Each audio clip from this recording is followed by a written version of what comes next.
Vote का आधार नीतीश कुमार का 20 साल के कार्यकाल होगा और 20 साल के कार्यकाल में Nitish Kumar super flop CM साबित हुए हैं। बिहार में 20 साल से मुख्यमंत्री नीतीश कुमार है, सारी रिस्पॉन्सिबिलिटी उनको लेनी पड़ेगी। और ग्रामीण कार्य विभाग 20 साल में 20 साल कुछ महीनों को छोड़ के जेडीयू के पास रहा है, इसलिए ये रिस्पॉन्सिबिलिटी जेडीयू को लेनी पड़ेगी कि उन्होंने भ्रष्टाचार फैलाया है, उन्होंने कमीशन ली है, गुणवत्ता खराब हुआ है, इसलिए पुल ध्वस्त हो रहा है। पनोरमा ग्रुप, जो सोचता है वो करता है, आपके अपने सपनों का आशियाना। नमस्कार, भारत लाइव देख रहे हैं आप। मैं वेद सिंह। रुपौली उपचुनाव को लेकर दिन प्रतिदिन कुछ न कुछ वहां से नई खबरें आ रही हैं। 10 जुलाई को रुपौली में उपचुनाव होने जा रहा है। वहीं पे आरजेडी की तरफ से बीमा भारती और जदयू की तरफ से कालाधार मंडल हैं। आखिरकार क्या कुछ वहाँ पे नतीजा आएगा वो तो 10 जुलाई के बाद पता चलेगा। इन्हीं सब तमाम मुद्दों पे बातें करने के लिए अभी हमारे साथ मौजूद हैं कांग्रेस के मीडिया प्रभारी राजेश राठौर जी। पहले तो स्वागत है आपका। धन्यवाद। रुपौली में 10 तारीख को उपचुनाव होगा, उससे पहले वहाँ से तरह तरह की बातें आ रही हैं। कभी कहा जा रहा है कि पप्पू यादव जो है वो समर्थन करेंगे बीमा भारती का। क्या कुछ लग रहा है आपको? देखिए, विधानसभा के जो उपचुनाव होने हैं, हो रहे हैं, 10 तारीख के चुनाव है वहाँ, ये चुनाव इंडिया गठबंधन के पक्ष में ही होगा, इसलिए कि पूरा देश भर का जनाधार एनडीए के खिलाफ और इंडिया गठबंधन के पक्ष में हो रहा है। बिहार में हम 10-12 सीटें और लोकसभा में जीत जाते, लेकिन जिस प्रकार से भ्रामक बयान और घुमाने वाला बयान 400 पार का नारा लगातार मीडिया पर चलता रहा, जिससे जनता कुछ गुमराह हुआ, जिसके कारण हम 10-12 सीट और नहीं जीत पाए। लेकिन ये विधानसभा का चुनाव होगा, ये भी भारतीय जनता पार्टी नरेंद्र मोदी जी और नीतीश कुमार के खिलाफ होगा। चूँकि 10 सालों में जिस प्रकार से नरेंद्र मोदी और 20 सालों में बिहार में नीतीश कुमार जी ने अराजकता फैलाई है, चाहे क्राइम के मामले में हो, लालू राबड़ी राज से हम नीतीश कुमार की तुलना करते हैं तो 300% अपराध बढ़ गया है। अगर हम भ्रष्टाचार पे जाते हैं तो आप देख रहे हैं, पहला बार आप देखते होइएगा कि उद्घाटन से पुल धराशायी हो रहा है, और एक नहीं दर्जनों के दर्जनों। अगर पुराने पुलों को देखें तो सैकड़ों पुल ध्वस्त हो गया, और वो भी हम लोग तब जान पाते हैं जब आप मीडिया वाले उजागर करते हैं। अगर सरकार सही में उसका सर्वे करे तो आपको लगेगा कि हजारों पुल से ज़्यादा छोटा और बड़ा ध्वस्त हुआ है बिहार में 1, 2, 4, 5 हफ्ते के अंदर में। ये क्यों? क्योंकि यहाँ 30% कमीशन की सरकार चल रही है। कमीशन खोरी के कारण निर्माण कार्य में गुणवत्ता कम खराब होता है, जिसके कारण वो पुल ध्वस्त होता है। तो कौन जनता चाहेगा कि ऐसी सरकार हो जहां निर्माण कार्य में गुणवत्ता खराब हो, 30% कमीशन की सरकार हो, अपराधी चरित्र की सरकार हो, दूसरा जहां बेरोजगारों की माहौल एक पैदा किया गया हो, उद्योग बंद कर दिए गए हों। तो इस सब मामलों को आप देखिएगा तो नीतीश कुमार और भाजपा के खिलाफ यह चुनाव है। और खासकर पूर्णिया उस साइड से बांका मुंगेर जाइएगा तो सम्राट चौधरी भी उधर से आते हैं। सम्राट चौधरी को किस प्रकार से बाल मुड़वा के नीतीश कुमार बिहार में घुमा रहे हैं। सम्राट चौधरी बोले थे ना अपने माता के कार्यक्रम में, हम नीतीश कुमार को हटाएंगे तब पगड़ी खोलेंगे।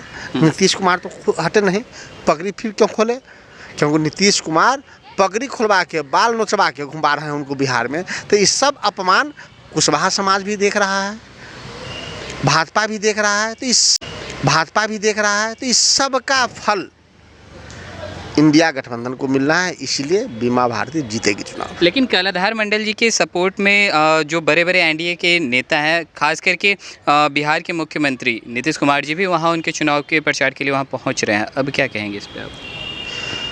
बगल में पाटलिपुत्र क्षेत्र है, वहाँ 2 बार जी नरेंद्र मोदी जी प्रचार में गए थे। रामकृपाल यादव चुनाव हारे कि नहीं हारे? बाबा बागेश्वर का बड़ा कार्यक्रम हुआ था चुनाव जीतने के लिए, तभी चुनाव हारे कि नहीं? प्रचार से नहीं होता, रोज 400 पार के नारे चल रहे थे, तभी नरेंद्र मोदी हारे कि नहीं हारे? तो प्रचार तंत्र से थोड़ा जनता गुमराह होती है, परंतु वही वोट का एक आधार होता है, ऐसा नहीं है। वोट का आधार नीतीश कुमार का 20 साल के कार्यकाल होगा, और 20 साल के कार्यकाल में Nitish Kumar super flop CM साबित हुए हैं। चलिए, चलते चलते एक आखिरी सवाल रहेगा। अभी आपने पुलियों पे बातें की, उस पर अशोक चौधरी जी का कहना है कि 1 महीने पहले ही उनके हाथ में वो विभाग है। उससे पहले नेता प्रतिपक्ष तेजस्वी यादव के ही हाथ में था 1.5 साल। तो जो पुल बने हैं वो 1 महीने में नहीं बने हैं। बिहार में 20 साल से मुख्यमंत्री नीतीश कुमार है, सारी रिस्पॉन्सिबिलिटी उनको लेनी पड़ेगी। और ग्रामीण कार्य विभाग 20 साल में 20 साल कुछ महीनों को छोड़ के जेडीयू के पास रहा है, इसलिए ये रिस्पॉन्सिबिलिटी जेडीयू को लेनी पड़ेगी कि उन्होंने भ्रष्टाचार फैलाया है, उन्होंने कमीशन ली है, गुणवत्ता खराब हुआ है, इसलिए पुल ध्वस्त हो रहा है। और 11 इंजीनियर को सस्पेंड करने से काम नहीं चलेगा, वो छोटी मछली है, बड़ी मछली तक पहुंचना पड़ेगा, क्योंकि कमीशन के पैसे नीचे नहीं ऊपर तक जाता है। अगर ठीक से सबकी संपत्तियों की जांच हो, उस विभाग के मंत्री की संपत्ति, एग्जीक्यूटिव इंजीनियर की संपत्ति, चीफ इंजीनियर की संपत्ति और नीचे तक, तो पता चलेगा कि पैसे लूट के कहाँ गए हैं। अच्छा, 28वां स्थापना दिवस कल मनाया गया आरजेडी का, उसी पे लालू प्रसाद जी ने एक बयान दिया है कि अगस्त में केंद्र का जो सरकार है वो गिर जाएगा। आखिरकार क्या कुछ ऐसा अंदर का मामला चल रहा है कि ऐसा उन्होंने कहा? देखिए, हम सब जानते हैं कि 4 महीने 400 पार के नारे के बाद नरेंद्र मोदी चुनाव हार गए।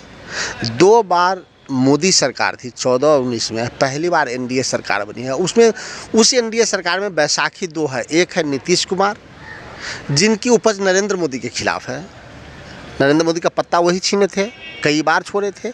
दूसरा है चंद्रबाबू नायडू जी जो प्रताड़ित नरेंद्र मोदी से हुए हैं, उनको जेल भी जाना पड़ा। तो ये तत्कालिक समझौता है, ये दोनों बैसाखी जिस दिन छूटेगा सरकार धराशायी हो जाएगी।